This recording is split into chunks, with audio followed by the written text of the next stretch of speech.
A Rádio Luz Espírita apresenta Programa Conversando o Evangelho, um encontro aberto e participativo acerca da mensagem do Cristo à luz do Espiritismo. Uma produção Equipe Luz Espírita.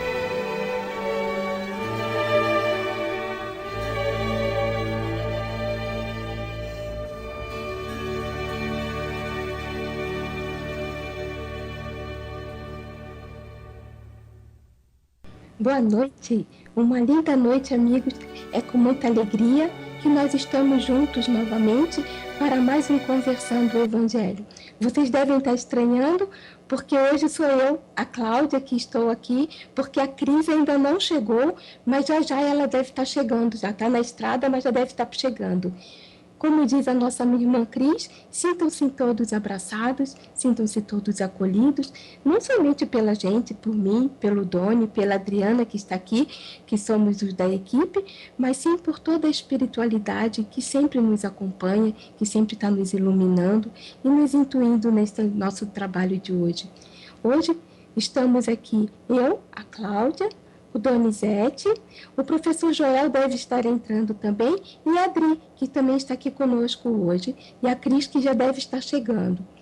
A Pamela faz parte do nosso trabalho através do Facebook. Ela que é a responsável, que posta as nossas mensagens, que posta todo o nosso trabalho.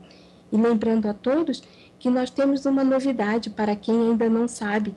Agora o Conversando o Evangelho está sendo gravado e depois a gente posta no Facebook através de um link, que é só linkar lá e clicar no link que vocês poderão ouvir o nosso trabalho da semana.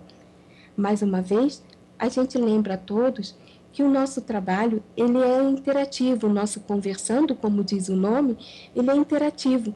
Então, através do chat, a gente pode bater papo, a gente pode tirar dúvidas, nós podemos compartilhar pensamentos, podemos discordar do que estamos conversando, enfim, para que a gente possa, juntos, estudarmos, esclarecermos e assim crescermos juntos. Se não soubermos responder, não tem problema, pedimos desculpas, vamos buscar a resposta e na semana seguinte a gente fala para vocês. Hoje o nosso capítulo será o capítulo 5, Bem-aventurados os aflitos. Nós leremos o item 1 a 3. Quem são os que choram ou os que são pobres? Somente através do sofrimento encontraremos a Deus? Por que uns sofrem mais que os outros? Isso que nós vamos abordar hoje, que nós vamos ler, refletir, estudar um pouquinho junto com vocês. Vamos então agora serenar a nossa mente, vamos abaixar a nossa adrenalina, vamos tirar todo o cansaço da semana, todas as preocupações. Vamos agora esquecer um pouquinho de tudo, toda também a euforia do final de semana que está chegando. E vamos agora buscar, por essa hora e meia que ficaremos juntos, concentrarmos na nossa paz, na paz do nosso meigo Mestre Jesus. Vamos procurar já sintonizar com os nossos mentores espirituais, com os nossos benfeitores espirituais e com os amigos da colônia Recanto de Irmãos, da colônia Burgo dos Lírios, que estão sempre conosco, que estão nos acompanhando nos nossos estudos, e para nos iluminar, para nos intuir, ou mesmo para compartilhar deste momento de instrução. Nós daremos início com a prece inicial, logo em seguida o Donizete fará uma mensagem e aí nós iremos para a leitura dos itens 1 a 3. Vamos então à nossa prece inicial. Fechando os olhos por um momento, convido a todos a serenarem as suas mentes, aquietarem o coração, preencherem com muita luz, com muita paz. Pai, ilumina o meu ser, fortalece a minha meditação, que eu possa compreender o mundo, as pessoas, que não me falte nunca a mensagem da verdade da vida, que os meus pensamentos se concentrem na justiça, na paz, que as minhas mãos sejam sempre a serviço do próximo, que a minha inteligência seja plena na busca do equilíbrio, da compreensão, que os meus pés suportem toda a caminhada, todo o exercício da busca do bem. Que a minha fala, a minha linguagem, seja de absoluta fidelidade ao que estou pensando. Que os meus ouvidos permaneçam na frequência do Evangelho do amor. Que os meus olhos enxerguem a diversidade sem provocar revoltas em meu ser. Que eu saiba aceitar a vitória e a derrota com a mesma serenidade. Que a minha vontade, os meus desejos sejam sempre a representação do possível no bem. Que a gente possa compreender que a Terra é escola, que não nos falte paciência, coragem, humildade, lealdade para vivermos como homens de bem. Que a gente possa pensar, enxergar, sentir, falar, querer, sem condenar aos nossos irmãos. Que a gente possa compreender, agradecer sempre todas as nossas oportunidades que a vida nos oferece. Que todos os dias, a cada segundo, o nosso ser faça identidade pelo exercício do amor com o Criador. Pai, que a gente possa ser sempre, serenamente, nós mesmos, luz, se a gente puder compreender, que a gente possa ser, que assim seja. Agora eu vou passar para o Donizete, que vai ler a mensagem de abertura. O Caminho da Paz, extraído do livro Religião dos Espíritos, pelo Espírito de Emmanuel, psicografado pelo irmão Chico Xavier. Dos grandes flagelos do mundo, se alentavam-se 10 que rebaixavam a vida humana, a barbárie que perpetuava os desregramentos do instinto, a fome que atormentava o grupo tribal, a peste que dizimava populações, o primitivismo que irmanava o engenho do homem e a habilidade do castor, a ignorância que alentava as trevas do espírito, o insulamento que favorecia as ilusões do feudalismo, a ociosidade que categorizava o trabalho à conta da humilhação e penitência, o cativeiro que vendia homens livres nos mercados da escravidão, a imundície que relegava a residência terrestre ao nível dos brutos, a guerra que suprime paz e a justiça, a crueldade e o crime entre as criaturas. Veio a política e, instituindo vários sistemas de governo, anulou a barbárie. Apareceu o comércio e, multiplicando as vias de transporte, dissipou a fome. Surgiu a ciência e exterminou a peste.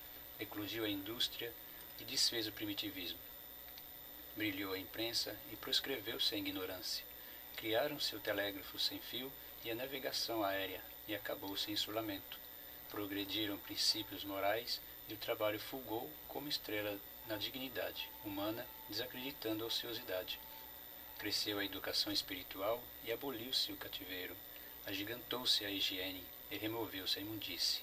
Mas nem a política, nem o comércio, nem a ciência, nem a indústria, nem a imprensa, nem a aproximação entre os povos, nem a exaltação do trabalho, nem a evolução do direito individual e nem a higiene conseguem resolver o problema da paz.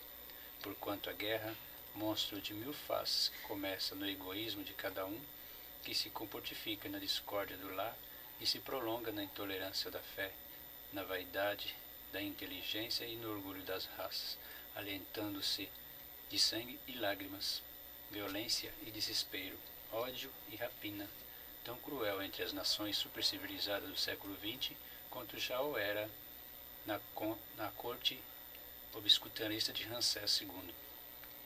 Somente desaparecerá quando o Evangelho de Jesus iluminar o coração humano, fazendo que os habitantes da terra se amem como irmãos.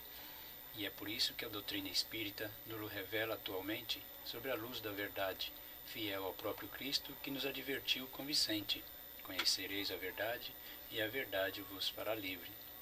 Continua, Cláudia.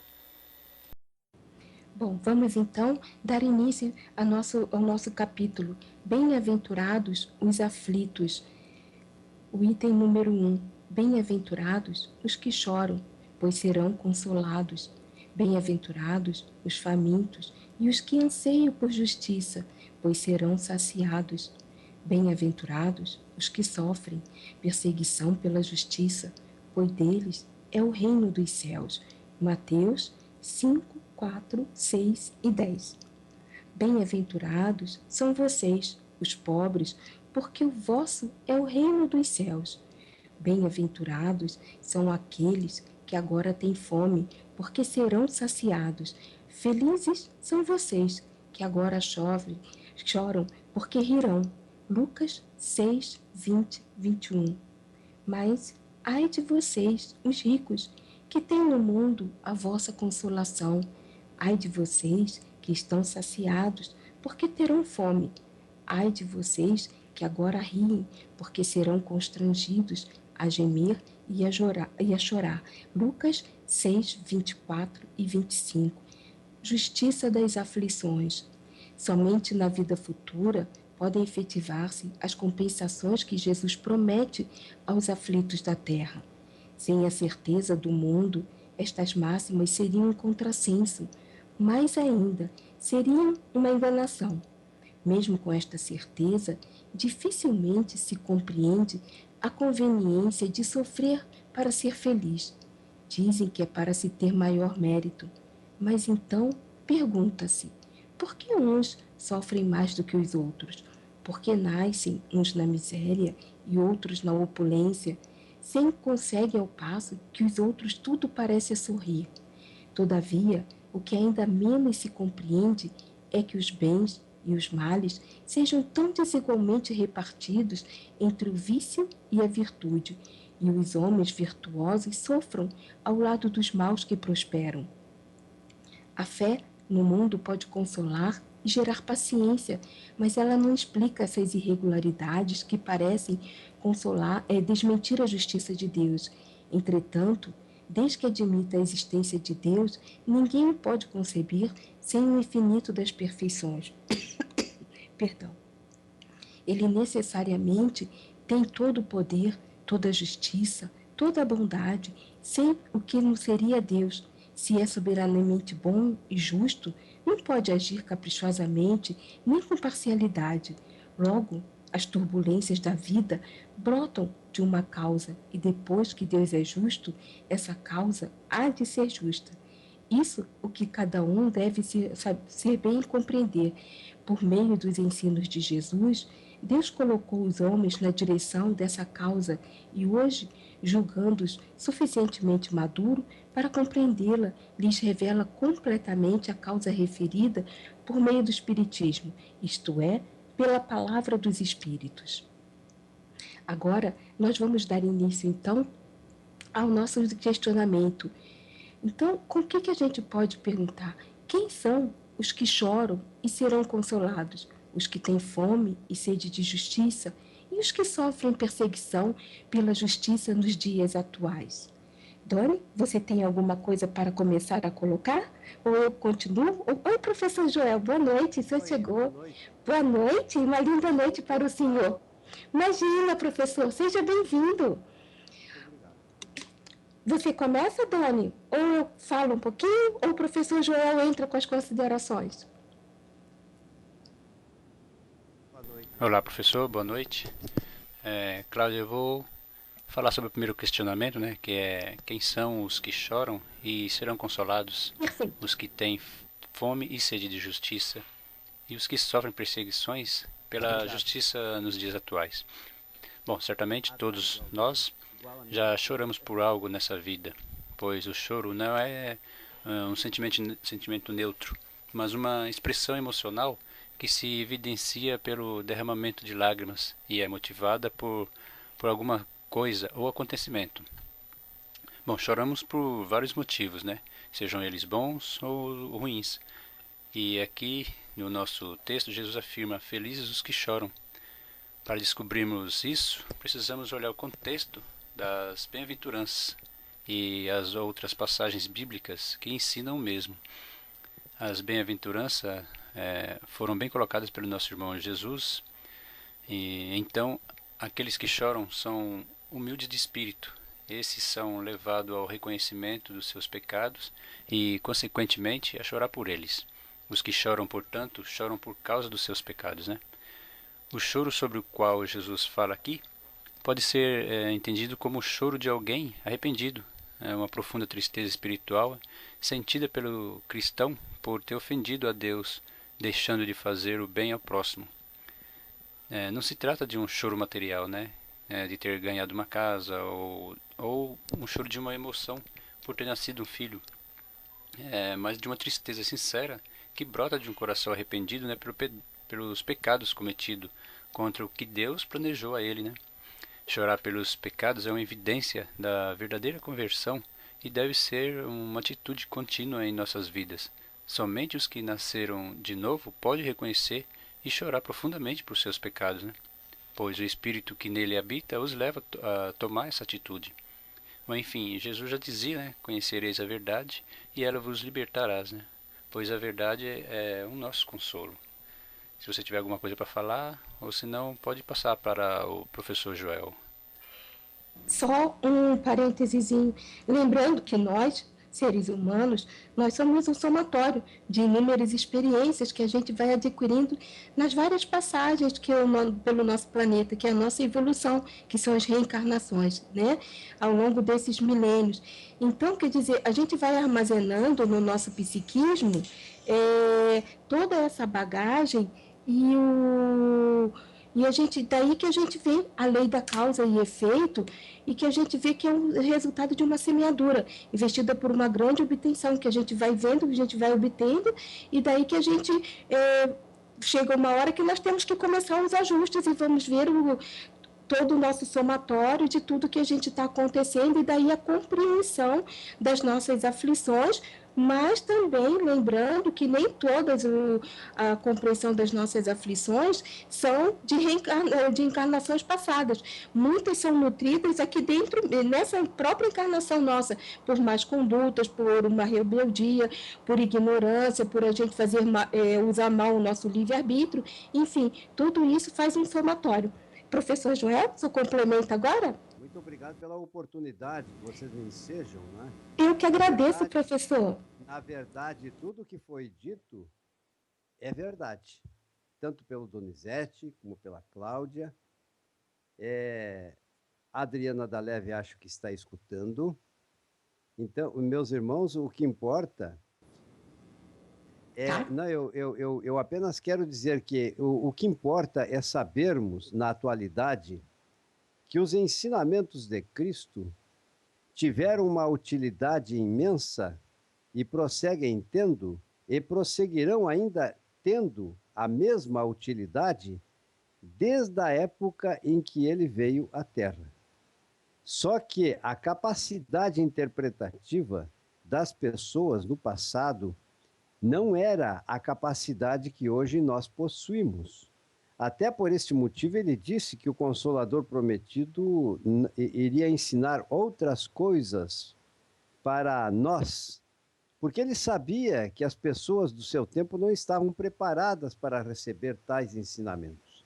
E hoje nós estamos, praticamente, eu diria, já possuidores de certos graus de conquistas na nossa trajetória evolutiva. Então vejam bem, meus irmãos, as leis divinas que se perpetuam no presente e que são plenamente compreendidas por nós, já perpetuavam-se no passado, até mesmo antes do nascimento de Cristo. Então as leis de causa e efeito, elas aconteceram sempre a partir do momento em que o homem adquiriu a capacidade de discernir e sentir e estabelecer a diferença entre o bem e o mal. Só que o grau de responsabilidade, quando as leis são transgredidas, aumenta numa proporção diretamente proporcional ao grau evolutivo que a pessoa vai conseguindo, né? Então, o que acontece é que estas pessoas que sofriam, elas estavam tendo a oportunidade de curar as suas almas doentes. Porque nós sabemos hoje em dia que o ser humano é um espírito reencarnado que tem um passado na sua história registrado no seu corpo espiritual e também no seu espírito. Nós sabemos que nós somos herdeiros do nosso passado. As pessoas não sabiam nestes termos e não tinham esta capacidade de compreensão, mas Cristo tinha esta capacidade de compreensão. Tanto que quando o planeta ainda era um mundo primitivo, ele veio com mentores siderais aqui neste planeta para estabelecer as diretrizes evolutivas para as humanidades que para cá viriam. Ele já era o Cristo do planeta. Então ele sabia que realmente a semeadura existe e a colheita também.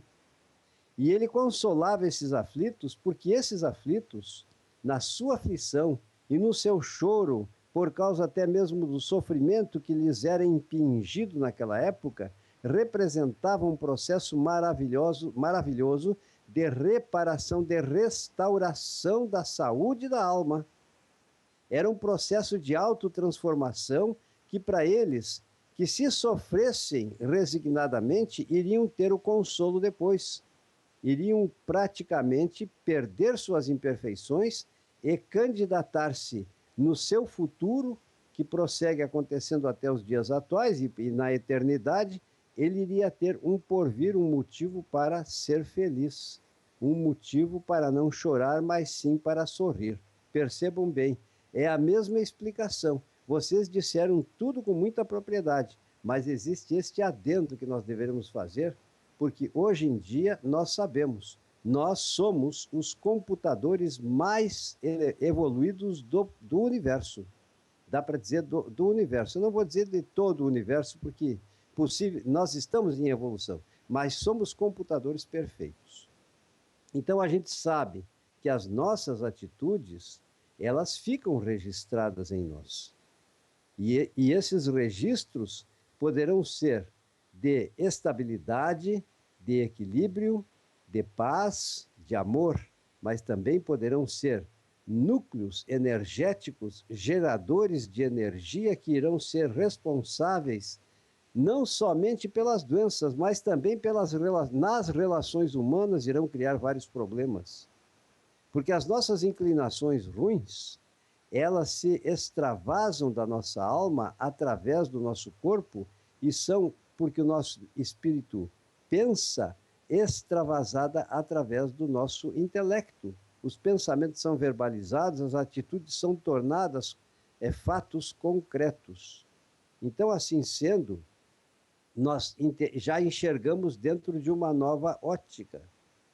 É claro que no momento em que nós conhecemos as leis de causa e efeito, nós sabendo que a semeadura é livre e a colheita é obrigatória, e que Deus não nos julga, Deus não é ofendido, nós jamais iremos ofender a Deus. Ele é inofensável. Contra ele ninguém pode fazer coisa alguma, porque ele é Deus. E nós somos irmãos e espíritos, filhos seus, mas num estado ainda de tremenda simplicidade e ignorância. E estamos evoluindo, é claro, em direção a ele. Temos as potencialidades divinas. Então, nós registramos em nós. No presente, vamos supor, transgredindo as leis divinas. E nessas transgressões feitas contra essas leis divinas, nós temos hábitos alimentares inadequados. É claro que antes éramos prejudicados, mas a nossa responsabilidade é muito maior hoje. E lembrem-se, por exemplo, meus irmãos, no tempo da antropofagia, quando o homem era pouco mais do que era um selvagem, pouco mais do que um ser animalizado, eles eram menos responsáveis do que seríamos hoje se fizéssemos uma atitude nefanda desta natureza, porque, ao que sabemos, o ser humano não faz isto mais. Mas imagine agora, na história da humanidade, a gente sabe que bebidas fermentadas sempre foram usadas pelos seres humanos nos momentos festivos, tanto que no tempo de Cristo já fabricava-se o vinho, e ele tinha o dom, como nós sabemos, de transmutar substâncias, tanto que transformou a água em vinho. Não tem motivo para desacreditarmos desta possibilidade, porque ele fez um vinho, inclusive, segundo consta nas Escrituras, de muito boa qualidade, melhor do que aquele que havia sido oferecido como bom no início da festa. Então, na verdade, o que acontece conosco, meus irmãos, é que nós, no presente, muitas vezes transgredimos as leis, ingerindo, por exemplo, substâncias alcoólicas. ingerindo tóxicos e entorpecentes. Estamos transgredindo uma lei divina, sim. A lei do amor ao próximo e a nós mesmos e a Deus sobre todas as coisas, porque como é que pode-se dizer que uma pessoa que toma, que ingere bebida alcoólica ao ponto de ficar num alto grau de embriaguez e depois excita-se cheirando altas doses de cocaína, está amando a si mesmo? Não está amando a si mesmo. E se não está amando a si mesmo, é incapaz de amar ao próximo. E se não ama o próximo nem a si mesmo, não está amando a Deus. Percebam bem. Então, nós, quando zelamos pela nossa saúde e a nossa integridade física, inclusive cultivando bons hábitos no que seja as atividades lúdicas ou atividades de ingestão de substâncias e de alimentos, nós estamos amando a Deus, ao próximo e a nós mesmos. Mas o que fazem as pessoas? Elas praticam excessos, especialmente a juventude. Minha Nossa Senhora, eu já cometi erros dessa natureza, meus irmãos. Eu já fui jovem, eu já fiz excesso como os outros jovens. Não cheguei a destruir completamente o meu corpo, mas prejudiquei a minha saúde. Nós conseguimos mudar a nossa vida. Mas a verdade é que tem muitos que não conseguem, e então eles estão com as repercussões negativas no seu organismo, gerando causas conflitantes e aflitivas na vida presente. Se a pessoa não cuida da sua saúde e comete excessos, e em decorrência aparece uma doença, muitas vezes mortal, e poderemos chamar essa doença mortal ou não mortal como sendo causas atuais das aflições da atualidade. Mas se muitas vezes enfrentamos na vida presente um sofrimento e, não obstante, tenhamos uma vida pura, uma vida regrada, uma vida cheia de bons princípios e procuremos amar os nossos semelhantes, e vem, não obstante, a mesma doença que é decorrente, vamos supor, da ingestão da bebida alcoólica e temos uma pancreatite necrohemorrágica ou temos uma cirrose hepática, cirrose que nada mais vem a ser do que a substituição do parênquima hepático por tecido conjuntivo que inutiliza o nosso fígado para o desempenho das nossas funções, e isso é uma modalidade de câncer irreversível, nós poderemos até morrer na vida presente. Se conseguirmos a cura para as causas atuais das nossas aflições, nós também estaremos conseguindo, pela cura obtida, até mesmo através do emprego da medicina humana ou da autotransformação da pessoa, a impedir que a doença também atinja a sua alma. Mas se nós não conseguirmos a cura, como é que vamos nascer do outro lado em espírito se morremos de cirrose hepática, se morremos de pancreatite necrohemorrágica, se morremos de câncer metastático que se espalhou pelo nosso corpo inteiro? Como é que iremos nascer? O nosso perispírito irá, porque nós somos herdeiros daquilo que nós constituímos para o outro lado da vida, essas lesões, e que poderemos chamar de doenças da alma. Percebam bem, então, como as aflições do presente, se não houver em caráter de urgência a autotransformação da pessoa, para que ela pare de criar aflições atuais pelas transgressões das leis divinas, ela vai sofrer as consequências e isso irá ser parte, eu diria, não é castigo, mas da necessidade da restauração do equilíbrio do perispírito e do espírito, porque no outro lado da vida vai nascer doente. E aí, então, vem a herança do passado colhida no presente. Então, no futuro, nós vamos herdar o passado, que é o presente, que agora está sendo mal constituído por nós. Percebam como temos tanta coisa para dizer em cima disso. Vamos supor que nós fôssemos uns tabagistas inveterados. Graças a Deus, eu fumei até os 27 anos. Fiquei quase louco para abandonar o vício do tabagismo, porque isso não é só vício, é uma doença também. Porque os fumantes, eles criam no seu corpo um nível de serotonina que proporciona a eles a sensação de bem-estar. E ficam todo conturbados emocionalmente se não fumam, quando o corpo pede mais serotonina. Normalmente nós produzimos essa serotonina no nosso organismo, mas o fumante elimina esta capacidade do corpo e nós passamos a depender então do cigarro. E assim também da cocaína que produz lesões terríveis, especialmente no sistema nervoso central. Assim também da morfina. A morfina, ela praticamente inabilita o cérebro para que este cérebro nosso não produza mais uma substância chamada endorfina. E aí então vem a dependência. Quanto menos endorfina existe em nosso cérebro, mais nós queremos injetar em nós a morfina. Então percebam, meus irmãos, é necessário, e graças a Deus que nós temos os médicos espíritas, que são conhecedores de causa desses aspectos todos, com muito mais brilhantismo e perfeição do que nós aqui estamos tentando expor. E assim, então, eles poderão orientar as pessoas, até mesmo através de programações deste jaez. Não se sabe o poder de alcance em termos de sintonia das considerações que aqui estão acontecendo, mas sabemos que nós estamos com o terrível e grandioso encargo de divulgar sementes por esse motivo. Tanto quanto possível, precisamos explicitar. E é o que estamos tentando fazer. Meus irmãos, percebam bem, quando nós agimos com os nossos semelhantes, nós não podemos causar a eles uma infelicidade, nem desviá-los do caminho construtivo de crescimento em termos espirituais.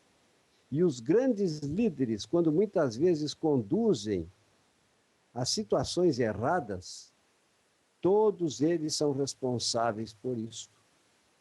Nós não podemos dizer que o tabagismo é um pecado, mas saibamos, o tabagismo está provado que é prejudicial à nossa saúde. É o agente responsável por diversas patogenias que aparecem no nosso aparelho respiratório, inclusive de paralisar os cílios existentes na nossa árvore respiratória, cílios esses que movimentam-se para lançar para fora as impurezas que possam entrar em direção aos nossos pulmões e que estejam contidas no ar, pois o fumo, o tabaco, ele é capaz de imobilizar esta movimentação ciliar e assim privar o nosso organismo deste mecanismo de defesa. Mas não só isso, tem mais de não sei quanto, parece que é perto de 4.000 substâncias tóxicas no tabaco. Percebam bem, isso por causa dos aditivos vários que também são feitos. Eles provocam a destruição dos alvéolos pulmonares. E o que acontece com um alvéolo pulmonar destruído?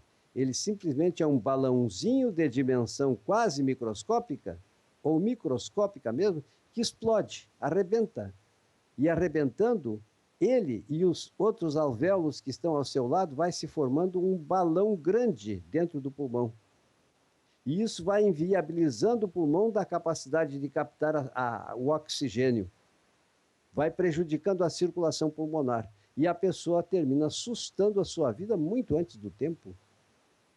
O que vai acontecer com essa pessoa? Vai nascer com um pulmão espiritual do outro lado normal? Porque vejam bem, a gente aprende na doutrina que o nosso corpo é a duplicata do nosso perispírito. E se é a duplicata do nosso perispírito e ele está doente, vamos supor, em decorrência da morte prematura provocada pelo enfisema pulmonar oriundo do tabagismo, nós vamos ter a grande probabilidade, mesmo que não fumemos, mesmo que não bebamos, mesmo que não usemos tóxicos, a ter no nosso organismo físico na forma de consequências de colheita destas semeaduras que fizemos para que a cura do nosso perispírito aconteça. não é castigo, meus irmãos. Percebam bem, Deus não nos castiga. O Espírito enxerga assim. Nós não somos castigados por Deus. Nós apenas marchamos em direção a Deus, que no seu infinito amor nos enseja a oportunidade da cura, e assim, então, muitas vezes por processos dolorosos ou por experiências dolorosas que requerem grande esforço, perseverança e resignação, vamos nos autotransformando e criando as condições que geram a saúde da nossa alma, que deverá existir, que existe dentro para viver na eternidade. Então, as causas atuais das aflições, se são decorrentes das nossas imperfeições, e nós viermos a morrer, pode deixar que nós vamos nascer do outro lado doentes. E teremos então que nascer no futuro, com a probabilidade, inclusive encontrando o respaldo genético necessário, com as mais diversas patogenias. Vamos supor que uma pessoa se suicide dando um tiro na cabeça. Esta pessoa vai no outro lado renascer com um corpo espiritual normal? Não, meus irmãos. Esta pessoa vai nascer com o corpo espiritual correspondente ao cérebro totalmente desmantelado. É claro, o espírito é imortal. Os bons espíritos, inclusive utilizando-se de fluidos cósmico universal, poderão reconstituir mais ou menos para melhorar a nossa aparência no plano espiritual se tivermos merecimento. Mas esses núcleos de potenciação existentes na alma, eles vão guardar as vibrações deletérias consequentes do nosso ato deslocado. E como é que vai nascer esta pessoa na próxima existência? Se destruiu completamente o seu cérebro espiritual, poderá nascer até com uma anencefalia, meus irmãos.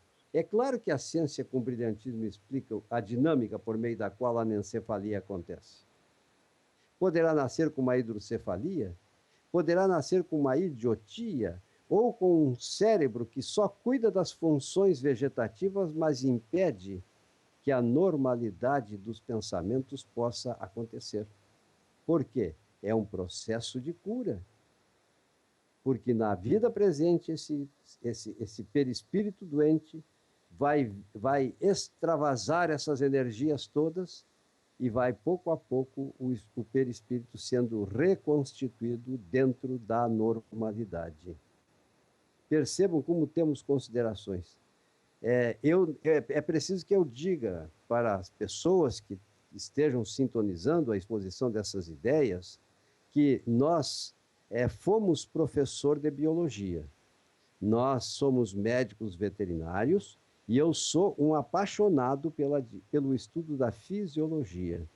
E a doutrina espírita, do ponto de vista fisiológico, cria em nós a necessidade de aprendermos esses pré-requisitos para que eles possam ser usados nos esclarecimentos que nós estamos aqui proporcionando. Quem fala muito bem a esse respeito por exemplo, a nossa irmã Sueli Caldas Schubert. O nosso irmão Divaldo sabe dar as explicações também muito bem. Percebam, meus irmãos, então, que a nossa obrigação é divulgar realmente estes ensinamentos para que possamos ver que sempre na nossa vida nunca nada está perdido. Sempre existe a chance da restauração. Deus é amor. Deus assemelha-se ao pai da parábola do filho pródigo. O pai ficou feliz com o filho bem comportado que permaneceu em casa. Mas o pai regozijou-se na sua alegria, no seu amor, quando o filho arrependido, após ter sofrido todas as peripécias, decidiu retornar e pedir perdão ao pai. Então, todos nós somos filhos pródigos que precisamos marchar em direção à casa do pai. Mas eu já pensei muito em voz alta, meus irmãos. Eu deixo a palavrinha para vocês, se vocês quiserem colocar alguma ideia, fazer algum questionamento. E desculpe eu ter falado tanto tempo. Se eu tenho mais coisas? Não, mano. Podemos dar continuidade na próxima pergunta. Muito obrigado, professor, pelo seu ensinamento. Então vamos continuar com o questionamento. Podemos dizer que ser pobre ou injustiçado é condição para se obter o reino dos céus e a graça de Deus? E os ricos terão sempre o sofrimento reservado por já usufruírem dos bens terrenos? Por quê? Então, veja bem, quando disse Jesus que os pobres irão obter o reino dos céus e os ricos não, ele não quis dizer em valores materiais, e sim em valores morais e espirituais. Geralmente, só lembramos de que Deus existe quando estamos em situações precárias, quando estamos doentes ou precisando de algo, a gente lembra, né? Oh, meu Deus, me ajude, não é verdade? Pois muitas das vezes, quando estamos no bem bom, esquecemos que precisamos ajudar o próximo. E é esse tipo de riqueza que Jesus nos fala, independente de sermos ricos ou não em riquezas materiais. O que importa para Deus é a nossa condição de humildade, amar o próximo como a nós mesmos e não desejar a ele o que não queremos para nós. Cláudia, você tem alguma coisa para colocar? Essa questão, Doni, eu só vou complementar um instantinho sobre no livro dos Espíritos, que aí depois o professor Joel pode até já dar o parecer dele, sobre a questão 909, que diz que poderia sempre o homem, pelos seus esforços, vencer as suas más inclinações. A gente sabe que sim, né? Que a gente pode vencer sim, onde que as más inclinações, certamente, elas vêm da ignorância das leis naturais, na profundidade do termo, que a gente sabe, somente com a maturidade da alma, que a gente vai conseguir se livrar das nossas más tendências. O próprio nome, por exemplo, paixão, ele já diz que ele nos traz um ambiente negativo, intenso, né? E o Jesus, ao vir à Terra, ele vem para iluminar os nossos corações, e ele foi muito rejeitado, lembrando que ele foi muito perseguido, foi crucificado, né? E por quê? Pelos maus feitores, por querer mudar o comportamento espiritual dos povos. Então, a gente por exemplo, Mateus, ele no capítulo 27, ele diz mesmo, né, que fareis então de Jesus chamado Cristo, né, seja crucificado, responderam todos, né, essa passagem é bem forte, então cresce na gente as más inclinações de escurecer o sol da verdade, já que a gente deve viver descobrir a nossa intimidade. Então os homens, eles não desejam ainda promover, através da reforma íntima, essa autoiluminação. Esquece que a luz está dentro da gente, então, porque nós somos ainda o quê? Muito dependente dos padrões negativos, ou seja, das trevas. E Jesus não morreu em vão, mas ainda a gente está muito aquém de estarmos na evolução, digamos, no caminho certo, para que a gente possa vivenciar os ensinamentos do mestre. Professor, o senhor continua agora? Continuo. Deus, através do seu Filho amado, o Espírito mais evoluído que veio à Terra, desejou deixar tão evidente a pouca importância para os bens materiais em termos espirituais que Cristo escolheu, seguindo as diretrizes divinas, nascer na maior condição de humildade. Conhecimentos detalhados sobre o lugar onde Cristo nasceu nós não temos, mas sabemos que ele nasceu em extrema condição de humildade. Acontece que nós precisamos também considerar, meus irmãos, o porquê de Cristo ter assim se expressado. É claro que existiu um duplo sentido nas suas considerações, nas suas observações contra os ricos e na sua bem-aventurança em relação aos pobres. Se nós nos reportarmos à história dos povos antigos, sabíamos que os povos vencedores, na época em que o Deus de cada povo era considerado um Deus guerreiro, o que é incompatível com a nossa doutrina espírita, eles apropriavam-se dos bens materiais dos povos vencidos e transformavam esses sobreviventes em seus escravos, que só tinham valor utilitário como trabalho. tinha uma tremenda desconsideração, mas à custa desta atitude pirata, agressiva, egoística e malévola, eles enriqueciam. O povo romano foi o povo que se transformou num verdadeiro império. Por quê? Porque ele cercava os povos enfraquecidos ou menos fortes do que eles e estabelecia uma regra. Ou vocês se rendem e pagam os impostos para nós e entregam os bens que nós queremos, ou nós destruímos vocês. Isso aconteceu com o povo judeu. Aconteceu com o povo judeu pelo seguinte motivo. Herodes era o homem da confiança de Pilatos, e Pilatos era o representante de Roma. Eles tinham relações, eu diria, não vou dizer homem da confiança. Acontece que naquele tempo os judeus eram obrigados a pagar altos impostos para os arrecadadores de impostos de Roma, a serviço de Roma. Inclusive, tinham mesmo pessoas de nacionalidade judaica que eram cobradores de impostos. E estes cobradores de impostos sempre guardavam um pouco das cobranças para si mesmo. E assim eles amealhavam, às vezes, imensas riquezas. Percebam bem, então, no passado, pelo egoísmo e pela inferioridade humana, num caráter quase generalizado, os que eram muito fortes, eles tinham grandes riquezas, mas essas riquezas não foram conquistadas através do trabalho, não foram conquistadas honestamente, mas foram através da beligerância, da guerra e dos conflitos armados. Inclusive, o povo romano se tornou um povo poderosíssimo, e hoje nós sabemos, à custa da expoliação de todos os demais povos existentes, tanto no Oriente como no Ocidente, que estavam na sua proximidade. Roma era imensa. Então a riqueza, por aqueles que a possuíam, era considerada uma coisa maldita pelos demais pobres, porque bem que eles sabiam de que forma Roma auria aquelas imensas riquezas, mas Cristo tinha conhecimento de causa de todos esses detalhes que hoje a história revela profusamente.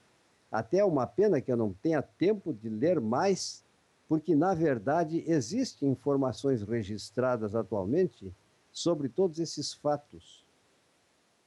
E percebo, então, que quando Cristo maldizia os ricos, ele estava maldizendo as pessoas que haviam se tornado ricas de maneira ilícita, transgredindo todas as leis divinas. Por esse motivo, eles estavam usufruindo de benécias, de bem-estar físico, à custa da infelicidade e do empobrecimento dos outros. Percebam? Então, eles estavam aproveitando as consequências das riquezas adquiridas nestes termos. E com certeza eles iriam ser dignos de piedade. Ai de vós, ricos, que hoje riem e que amanhã chorareis. É a lei de causa e efeito, mais uma vez, meus irmãos, perpetrando-se. Então, na verdade, uma riqueza bem adquirida, para que possam as pessoas entender, se ela gera mercado de trabalho, passando agora para o presente, essa pessoa não é culpada de nada. Agora, se ela conseguiu se tornar rica através do jogo ilícito, através do roubo, através do comércio do tóxico e do entorpecente, através da apropriação indébita dos bens dos seus semelhantes, como eu aqui, por exemplo, conheci um caso de uma pessoa que não é mais viva e que ele era versado em ciências jurídicas e tornou-se o procurador de um fazendeiro muito rico para cuidar dos seus interesses, e quando este fazendeiro abriu os olhos, ele já não tinha mais nada. Esta é uma forma de enriquecimento ilícito. E assim sucessivamente, nós poderíamos prosseguir enumerando. Nada contra a classe advogatícia. Mas percebam, esses ricos sim irão sofrer futuramente, através às vezes de uma prova de pobreza e miserável. E aqueles que estão sofrendo hoje, Cristo ensinou que deveria existir a conformidade, a resignação, a indulgência para com as imperfeições dos outros, porque eles, os pobres, nesta postura de comportamento, eles não estariam agravando os seus registros desequilibrantes e estariam realmente eliminando do seu ser espiritual, pela vida de dificuldades ou mesmo pelas patogenias, pelas doenças, está eliminando as energias que, saindo do seu ser espiritual encarnado, são deletérias, causam o sofrimento dele. Então, eles irão ser consolados. Percebam bem, tem uma profundidade muito maior nos dizeres de Cristo. É por isso que o Espiritismo, a doutrina do Consolador primitivo, que procura viver hoje à luz dos nossos conhecimentos atuais. Aquilo que Cristo ensinou é o cristianismo redivivo, que está sendo vivenciado por todos nós. Só que é necessário entendermos perfeitamente, com muito mais lucidez, e percebam, Cristo quis dizer tudo isso, e quis dizer ainda quanta coisa que nós, na nossa pequenez, ainda não conseguimos enxergar. Porque ele foi o maior psicólogo, foi o maior médico, foi o mais sábio e tão poderoso que conseguia exercer influência sobre os elementos da natureza, e disto nós não temos dúvida nenhuma. Aconteceu mesmo, não é conto para divertir ou mesmo ludibriar a crendice das pessoas de jeito nenhum. Cristo tinha esse poder. Ele tinha o poder de transmutar substâncias. Esta possibilidade existe, meus irmãos. Então, percebam que nós temos que entender que as causas atuais das aflições, elas muitas vezes acontecem, e se as sofrermos dentro dos parâmetros estabelecidos por Cristo, nós estaremos tão somente construindo a nossa felicidade no futuro. Porque aí então aprenderemos a observar as leis divinas, especialmente as leis do amor,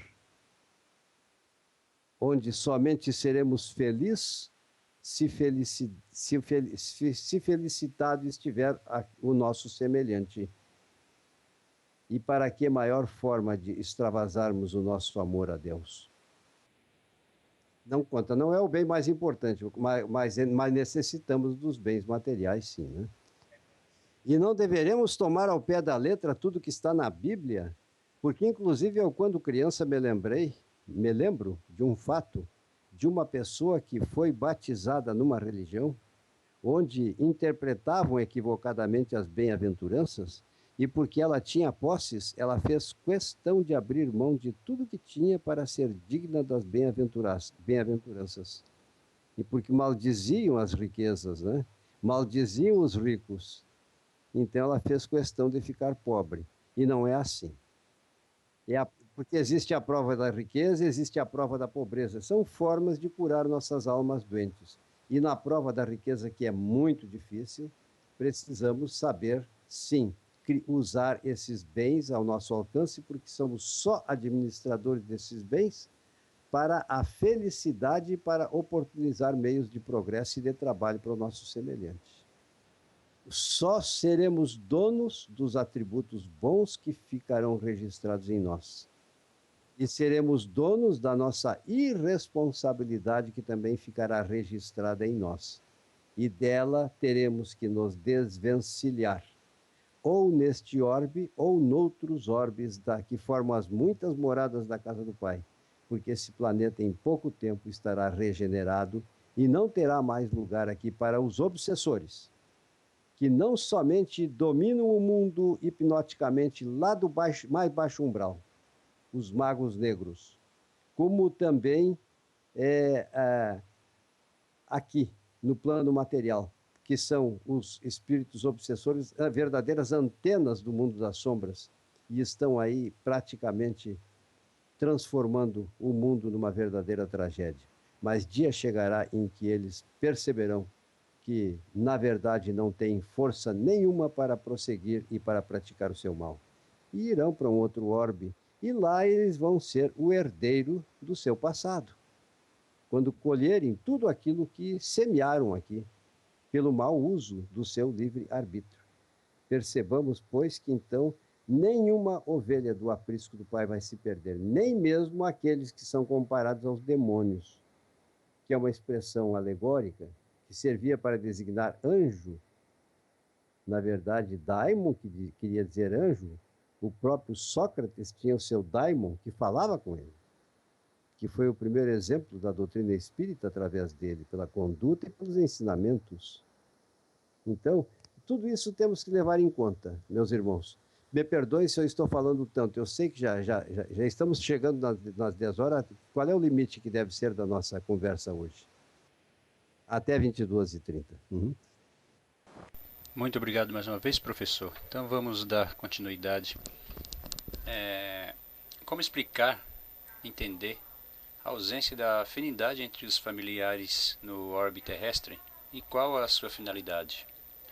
Na obra Entre o Céu e a Terra, Clarencio nos orienta. A família espiritual é uma constelação de inteligências, cujos membros estão na terra e nos céus. Aquele que já pode ver mais um pouco auxilia a visão daquele que ainda se encontra em luta por desvencilhar-se da própria cegueira. Todos nós, por mais baixos nos revelemos na escala da evolução, possuímos, não longe de nós, alguém que nos ama, a impedir-nos para elevação. Isso podemos verificar nos círculos da matéria mais densa. Temos constantemente corações que nos devotam a estima e se consagram ao nosso bem. Naturalmente, essas passagens não nos devem jamais levar à conclusão de que a família em que ora encarnamos é de pouca importância. Não nascemos por acaso ou acidente em nenhum círculo familiar. Há pessoas que, em momentos de rebeldia, afirmam que não pediram para nascer. Muitas das vezes, nós falamos assim, principalmente quando nós somos mais jovens. Contudo, ainda que não nos lembremos, a maioria da humanidade terrestre pede novas chances de aprendizado e reparação, dentro de nossas possibilidades de maturidade moral e intelectual. Nascemos onde e quando, e com quem precisávamos. Portanto, temos sim de investir nosso melhor em nossa família consanguínea, pois certamente temos muito a aprender e muito bem a fazer a esses espíritos. A lição trazida na passagem evangélica acima citada é que fazemos parte da família das humanidades, não só de toda a Terra, mas de todo o universo. E temos o dever de fazer o bem a todos, a começar pela própria família que temos em casa, mas não restritos a elas. Se a gente analisa a história da humanidade, dá para percebermos a necessidade das famílias usarem os referenciais proporcionados por Cristo para que consigamos desmanchar, muitas vezes, os registros de ódios que somente pela constituição de famílias consanguíneas poderão desaparecer.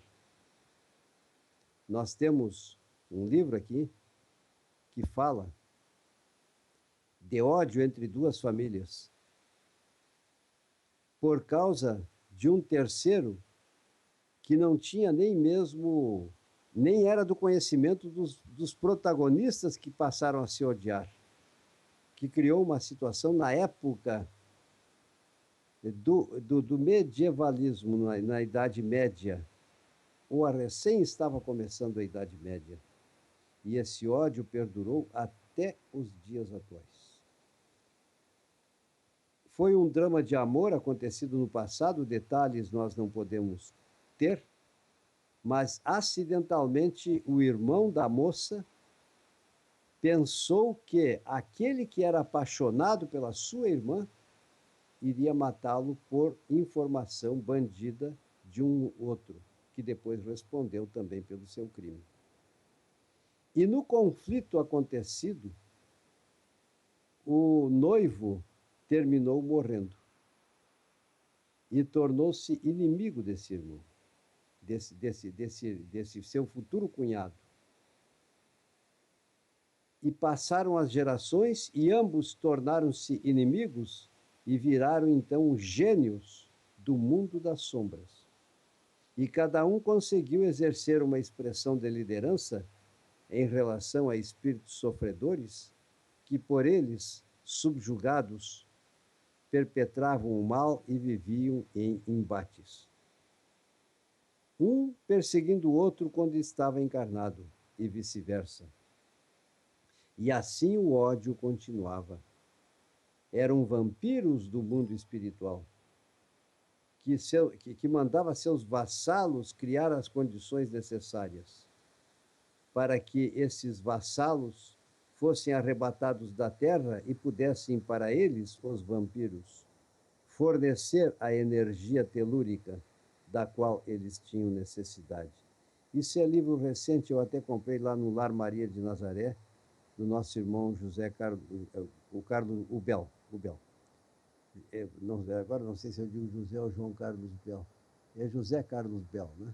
Estou me bobeando aqui, a memória querendo falhar. Então, depois que passou todo esse tempo, depois que os protagonistas deste drama cansaram-se de sofrer, foi quando as forças do bem interferiram e viabilizaram neles as condições necessárias até impostas para que eles recordassem o passado, até que todas as coisas se esclarecessem e por fim se abraçassem. Mas antes foi necessário que esse ódio malévolo atravessasse as gerações, onde enfrentaram provas, até mesmo vivenciando em grupos familiares. Quando entidades espirituais se odeiam muito, às vezes vem a família de prova, então. E na família de prova, nem sempre os pais têm todos os filhos maravilhosos. Às vezes um é um espírito evoluído e maravilhoso, e outros são os filhos problemas, mas problemas que surgiram em decorrência destes pais terem culpa no cartório, terem responsabilidade pelo fato desses filhos serem verdadeiros delinquentes. E a eles, então, a esses pais caberia a responsabilidade de transformá-lo. No caso de Clarencio, eu acho que foi no livro Nosso Lar, se não me engano, posso estar enganado, ele falou a respeito do Sigismundo, que em duelo, no passado, havia matado um personagem porque este personagem era um estorvo no relacionamento amoroso que ele desejava ter com uma moça. E ele era um duelista muito eficiente no manejo da arma branca. E matou este e, enfim, conquistou o amor por ele tão desejado. Mas passaram-se os tempos, até pode-se dizer, passaram-se os séculos. E então esta moça encontrou-se novamente com aquele que havia sido assassinado no passado e de quem ela também gostava, e casaram-se. E os mentores espirituais, então, providenciaram para socorrer este personagem que tinha o nome de Segismundo e havia sido que tinha matado aquele que iria ser seu pai. E ele estava arrependido. Então havia chegado o momento da redenção. Houveram tratativas. O pai, o futuro pai do Sigismundo, levou um certo tempo para conseguir se convencer, para conseguir ser convencido, mas aceitou. Mas sempre tinha uma sensação de mal-estar quando este queria ser seu filho, dele tentava se aproximar. A sua mãe aceitou com carinho. E então começou a existir a vivência em comum entre o assassino do passado com o seu futuro pai, assassino do seu pai, que havia sido assassinado por ele no passado. E assim foi estabelecendo, então, uma vinculação magnética e uma imantação da futura mãe, que, aceitando as funções de gerar um corpo para Sigismundo, ele foi submetido pelos mentores espirituais, porque no transcurso do seu sofrimento e do seu arrependimento ele tinha merecimentos para tanto, os mentores espirituais então aplicaram nele passes transversais enérgicos. E na medida em que estes passes foram sendo aplicados, a substância fluídica cósmica que compunha o seu corpo espiritual foi sendo sugada e ele foi apequenando-se, mas nunca perdeu os núcleos potenciais que eram os registros do seu passado. Foi quando então ele foi transformado numa criança adormecida, porque pela hipnose ele mergulhou num sono, numa sonolência. E amorosamente a mãe recebeu e colocou dentro do seu ventre aquele espírito aparentemente pequeno.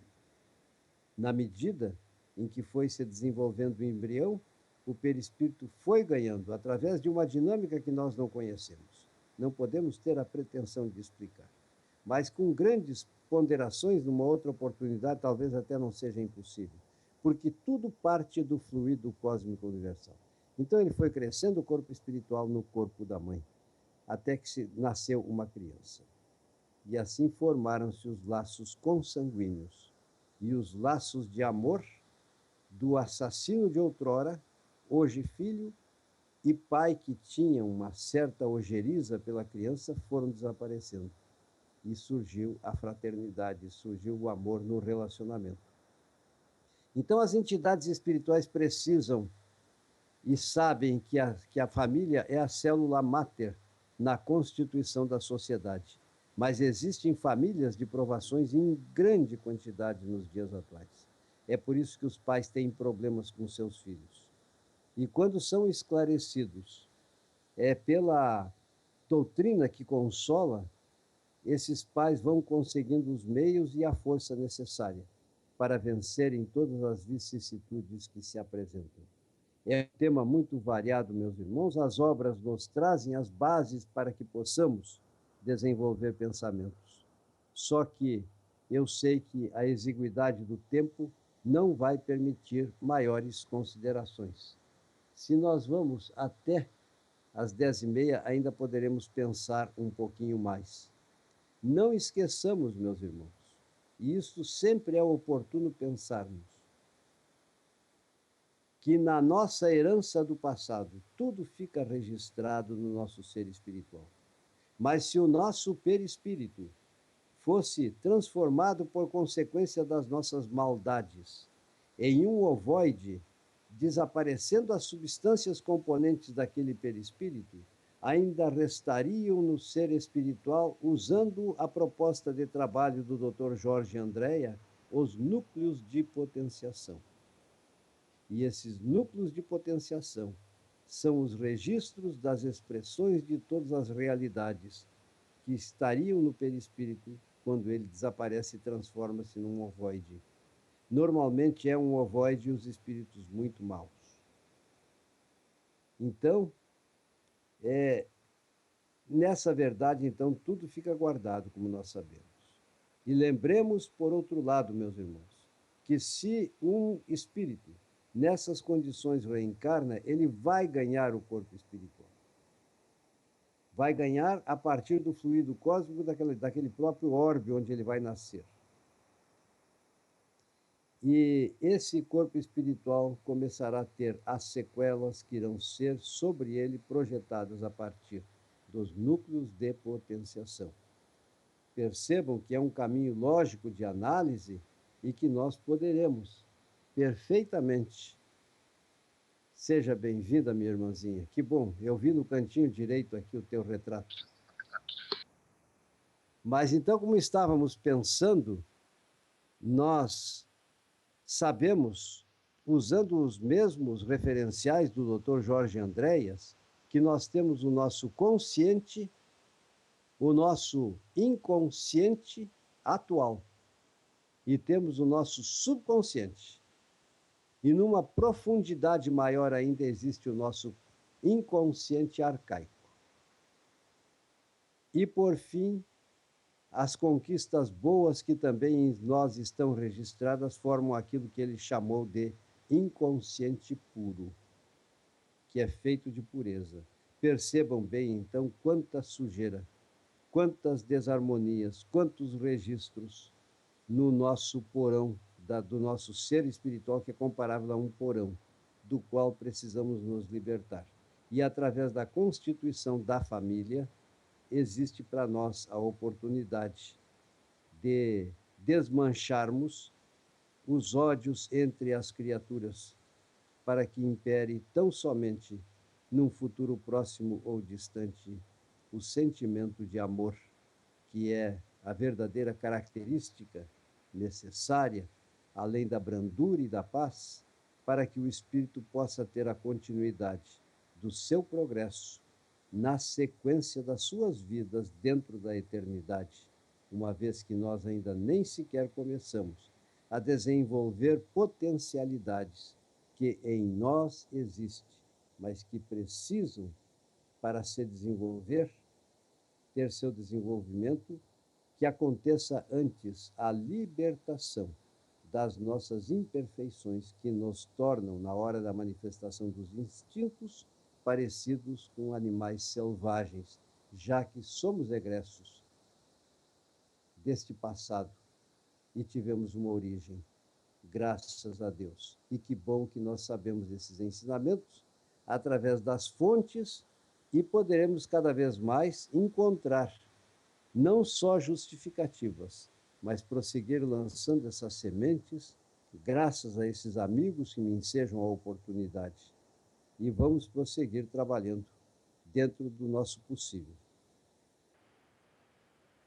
Olá, boa noite, desculpa o atraso, eu tive imprevistos, mas vi que o conversando continuou lindo e maravilhoso, graças a vocês.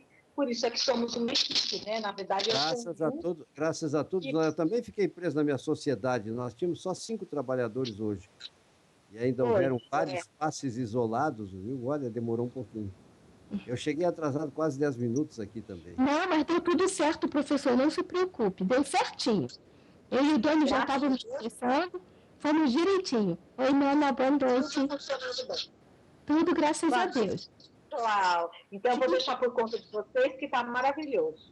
Vou fazer, então, a nossa consideração final, já que você não vai fazer, tá bom, Cris? Sim, perfeito. Porque você já está na 50, tá bom? Então, tá bom. Então, vamos lá.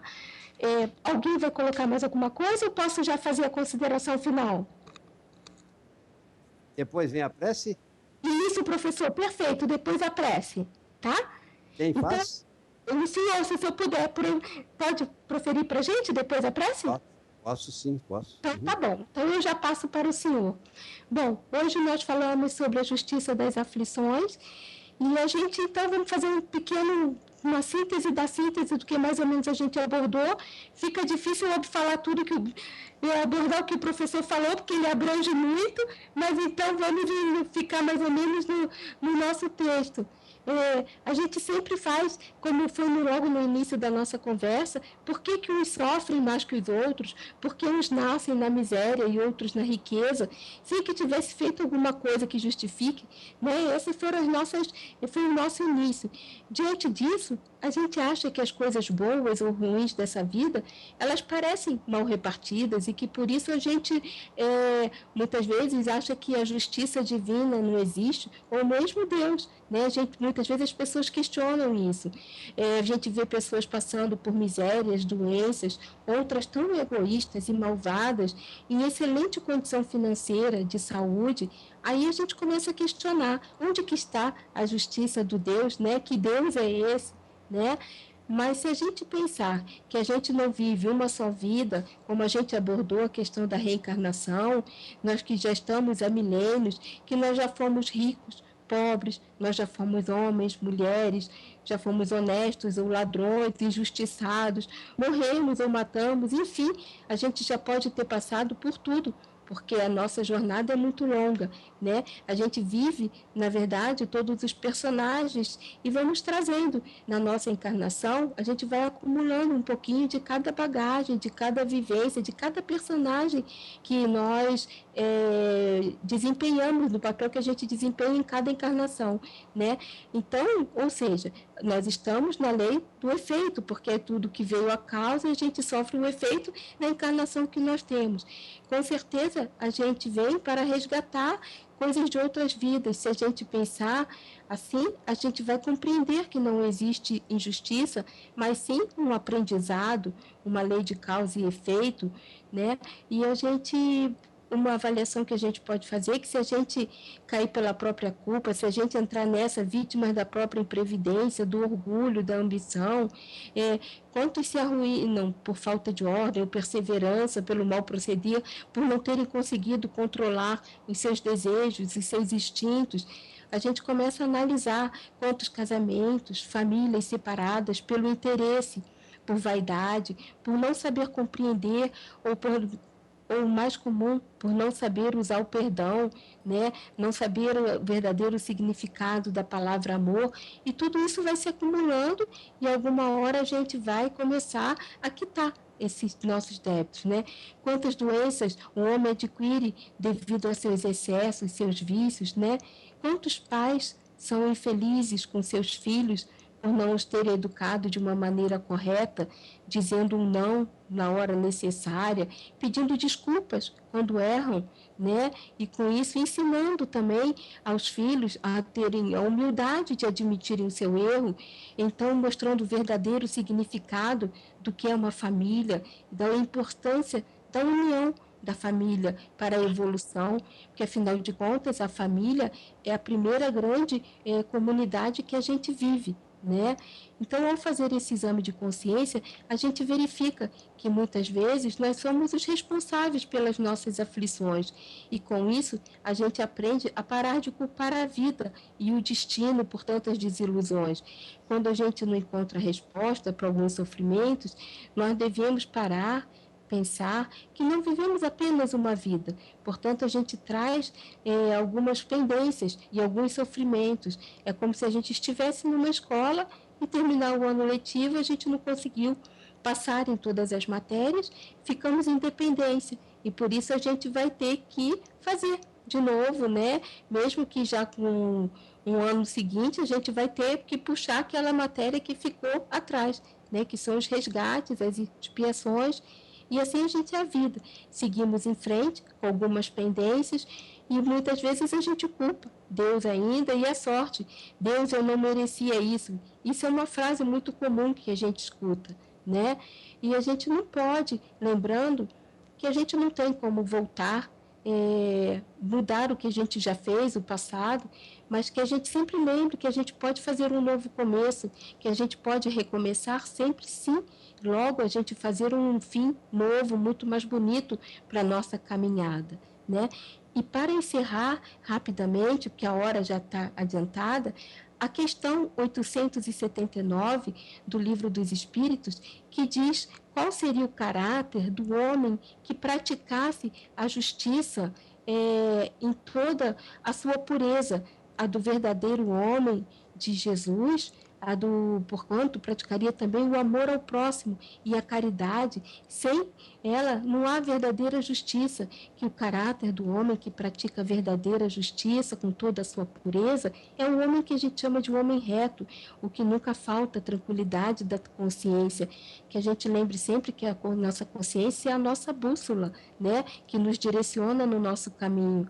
Todavia, muitas vezes é difícil e aparece esse homem verdadeiro, reto, ainda está difícil aqui no nosso planeta, que nós ainda estamos em aprendizado, ainda estamos em transição para a regeneração, né?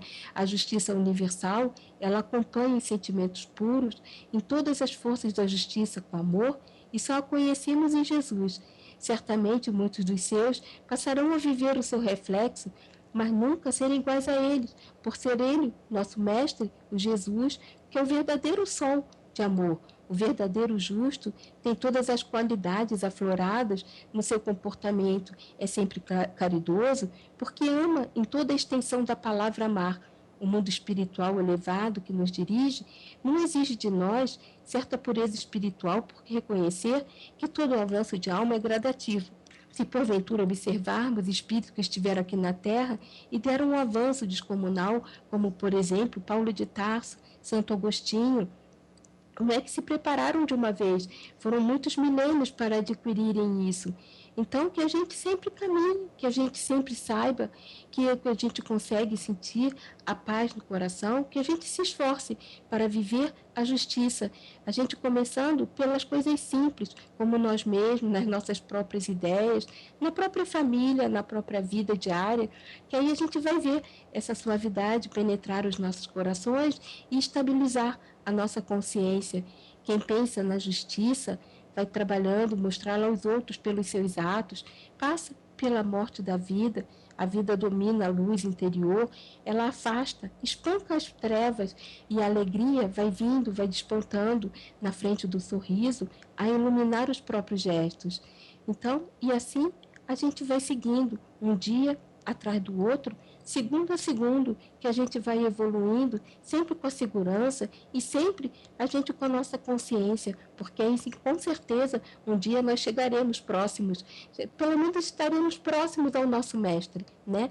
Então, agora, peço ao professor Joel que profira a nossa prece de encerramento e agradeço a todos ao carinho, a paciência por nos ouvir.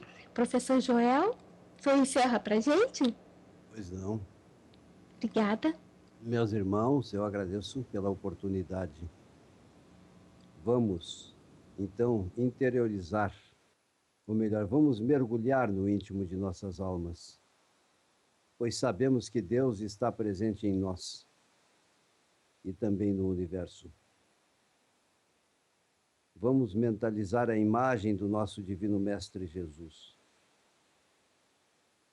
E vamos, meus irmãos, conforme foi tão explicitado, irmãos que nos ouvem, reconhecer que nós somos almas imperfeitas e estamos procurando nos autotransformar.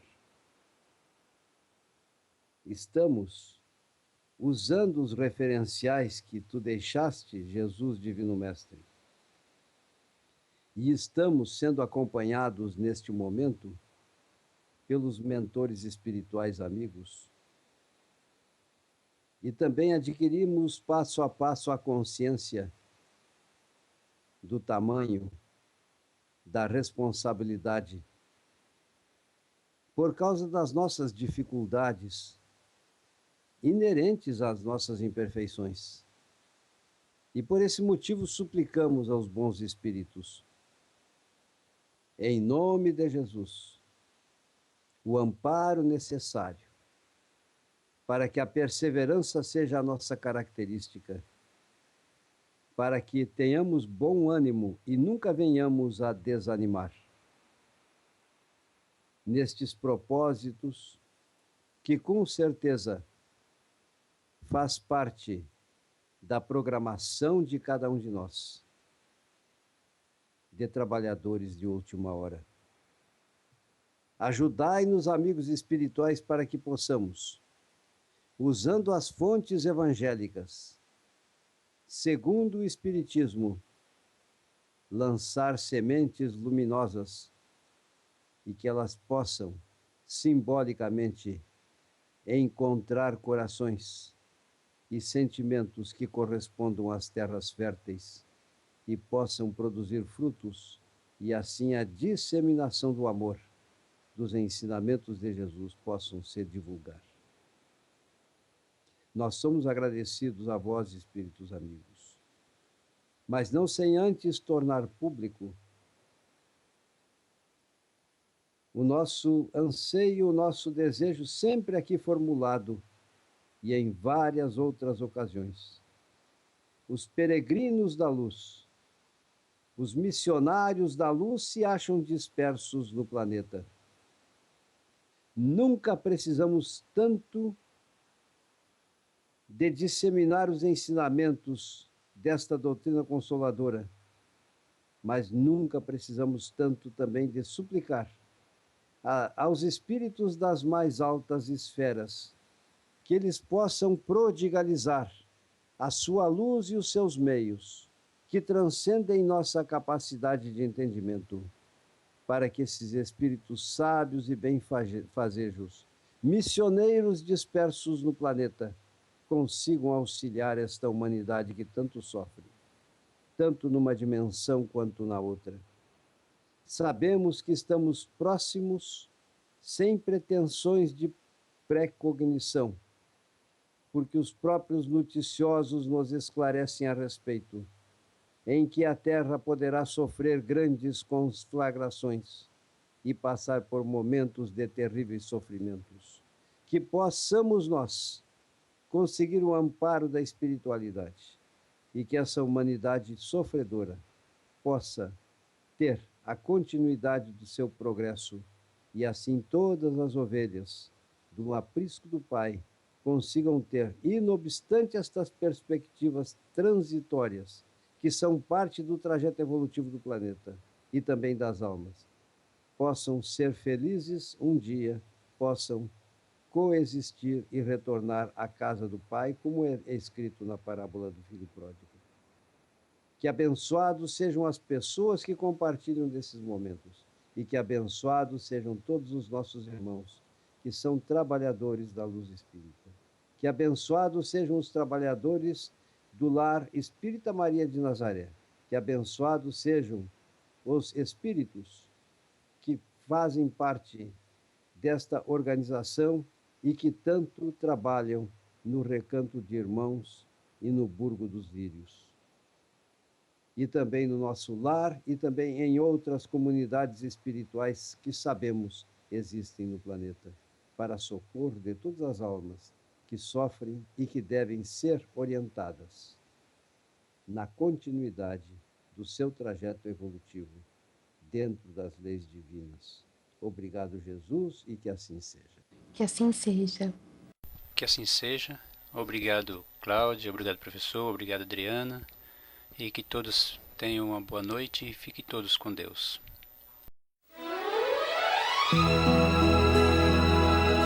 A Rádio Luz Espírita apresentou programa Conversando o Evangelho. Uma produção Equipe Luz Espírita. Acesse www.luzespirita.org.br